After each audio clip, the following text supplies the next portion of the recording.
Hi guys, welcome to our latest Whiteboard Friday.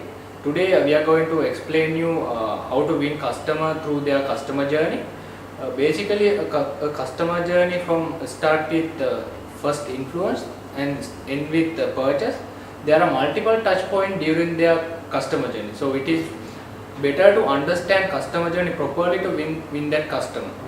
Now let's take an example of a lady who's shopping online. Although it seems like she is directly coming to the website and purchasing it, she has a couple of touch points that she goes through.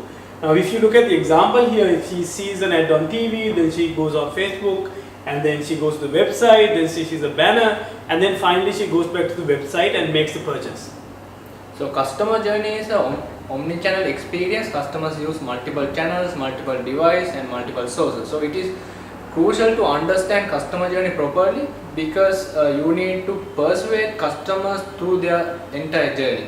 Otherwise, if you do siloed campaign, you are not going to win that customer, or you are going to consider only last touch point, or you are going to do campaign based on their transaction. You are not going to win that customer. So today we are going to show you 4-step framework where you can understand entire customer journey and also their intent and find ways to influence them through customer journey and finally win that customer for your success. Recently Google found that typical travel buyer interact with 3000 interaction prior to book a hotel. So that we took a travel experience and the travel customer journey to explain how best you can optimize your campaign and target your campaign to win that customer.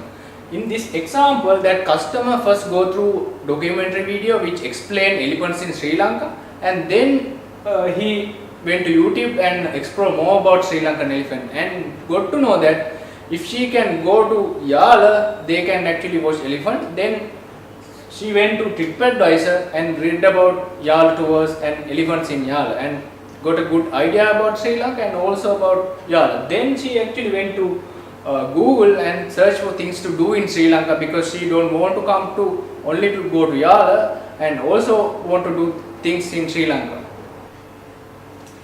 Then she wants to find out the cheapest flight for her to fly down to Sri Lanka, so she goes on Expedia and starts looking for flights. And then what she does is she also wants to find out the best mode of airport transportation that she could have. So she looks if there are possibilities of hiring an Uber, hiring a cab and other airport transit services that are available. And also she goes on Facebook, looks at a couple of restaurants, couple of photos in Colombo and things that she can also do in Colombo. And finally she looks for hotels in Colombo and plans to make a booking. Now if you are a hotel and if you do a siloed campaign for that last touch point where she is searching for a hotel in Colombo, you are probably going to fail.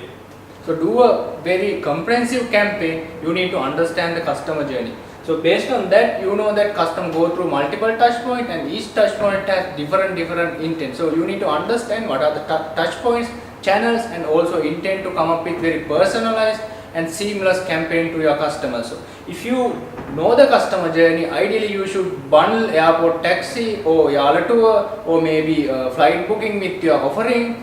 Then you can win that customer by giving very personalized offer. So that customer has good understanding about your offering and he or she will love to book from you rather going for a competitor. So our framework will help you to understand entire customer journey and understand intent. Based on that, give a seamless and personalized campaign experience. Our framework contains 4 steps. Use these 4 steps to win your customer. First, you need to understand touch point. What are the touch point customer engage with? Then you need to understand journey, how customers navigate one touch point to another touch point until they complete the purchase or engage with you. So then you need to understand intent. Each touch point you need to understand their intent, what are the areas they are looking for, what are the products they are looking for and what is the desire for them. By understanding intent, you can actually personalize your offering and also give them a seamless experience. Understanding the intent helps you come up with messaging, the right messaging, and also understanding the customer journey and the touch points that Niroshan spoke about helps you be at the right place. And also it's essential to be there at the right time. So having these three things, the right message, the right place and the right time, helps you deliver a very effective campaign to your customers and also get win-win outcomes from your customers to yourself as well. And finally, you need to measure and also to optimize. If you have a very clear understanding of what you are measuring, or the touch point that you are measuring, the effectiveness of each of these touch points, the effectiveness of each of the messages that you are doing, you will be able to optimize as you see fit and to get the optimal results that you need. So follow this framework, but this is not a silver bullet for you, because you need to come up with multiple hypotheses and multiple assumptions. And try out hypothesis and verify hypothesis, then you can learn more about your customers and you will get more opportunity to persuade your customers to complete their purchase. The first step of our framework is to identify the customer touch points and the customer journey.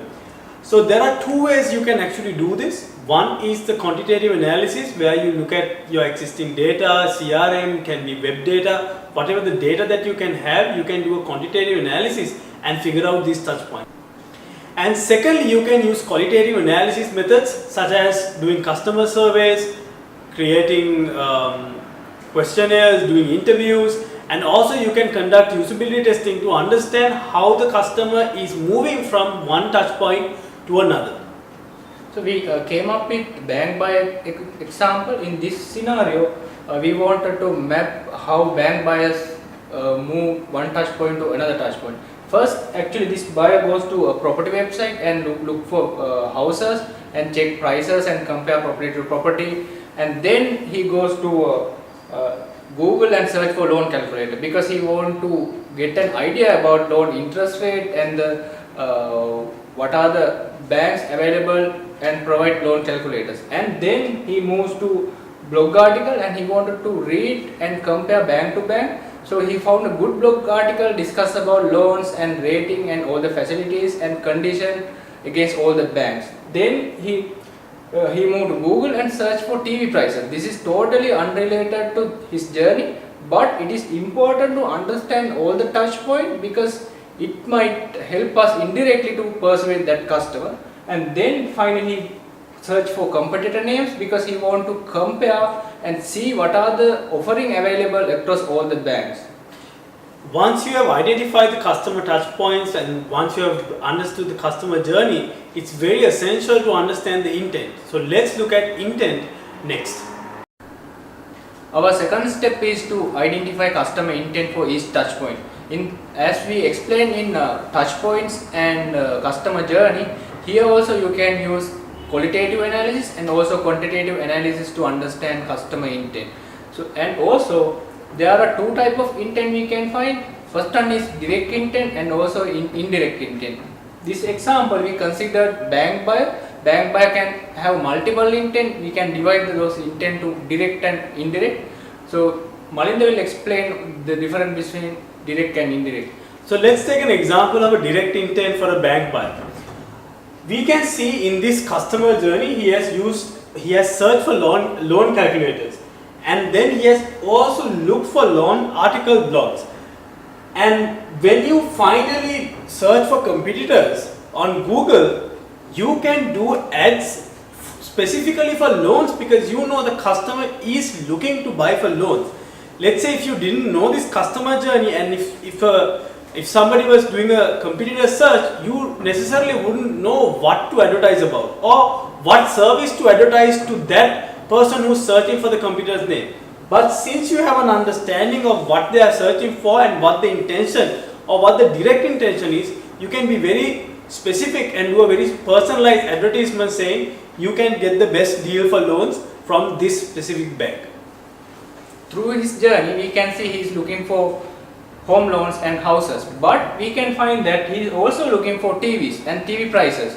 So this is not related to his customer journey, directly not related to his customer journey to purchase a loan, but this is a good opportunity to persuade that customer, because if you can, as a bank, if you can sell a credit card or if you can give a credit card offer, that customer is going to engage with you. So that is a good opportunity to engage with that customer and persuade that customer to buy home loan from you because he's already have a relationship with that bank. Once you have understood the customer's intent, direct or indirect, then we can move on to campaigns where we can understand what kind of messaging, what time, and where we should place those advertisements. In our example, this customer looked for loan calculator because he wanted to look for interest rate or calculate installment. Then he moved to read a blog article about banks and their offerings to compare loan facilities bank to bank. This is the correct time and correct touch point to communicate bank offering, and you need to communicate interest rate and also installment because he looked at interest rate and installment in his previous touch point. You can do the same message to persuade that customer through his journey. So when you look at the final touch point where he is using competitor's name at the search, what you can do is your messaging can be the value proposition of your bank. You can say why you need to be with your bank to get a loan, and also you now have identified the right channel, which is search, and also the right time. So getting a very comprehensive the right message, the right time, and the right channel or the right touch point will make sure that you do a very personalized, seamless, and effective campaigns. So as I explained previously, you need to come up with multiple messages and multiple hypotheses to find correct and optimal message for your customers. So it's not a one-time task. You need to continuously come up with different messages to identify the correct message. Finally, to make the best of your campaigns or to make sure that you continuously improve, you need to measure and optimize your campaigns. So two things that we continuously use to measure and optimize our campaigns is the measurement framework. If you want to learn more about the measurement framework, you can go to our previous Whiteboard Friday where in detail we discuss about how to come up with a measurement framework. And also it's essential that you look at attribution. So since we optimize our campaign for entire customer journey, we have to work with multiple touch point and multiple campaign. So don't focus on last click or the last touch point, focus on all the touch points. So to understand all the touch point and their attribution, you need to understand channel attribution, and based on that calculate all the cost or CPA and allocate budget. So you can use Google Analytics, and there are pre-built attribution model, and also you can build custom attribution model. So we had a very good webinar about attribution model. You can refer that webinar to get an overview and execute attribution model with your campaign. Now let's look at few sample businesses how they use this framework and got success with their campaigns. A leading telco company in Sri Lanka, who is one of our customers, wanted to sell SIM cards to foreigners.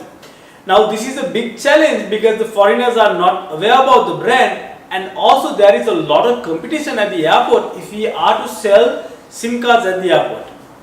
So in this case, we wanted to understand entire customer journey, and we found that people who come to Sri Lanka, they search for airport taxi. So this is a good touch point for us, even though it is an indirect intent, good touch point to create awareness and sell more SIMs at the airport. So in this case, we created a separate landing page where customers can reserve a number as they want. So this is a good opportunity for them because they can share the number prior to they leave their country or prior to they visit Sri Lanka. So we created separate landing page and also did very personalized campaign to sell or reserve SIM number for people who are searching for airport taxi.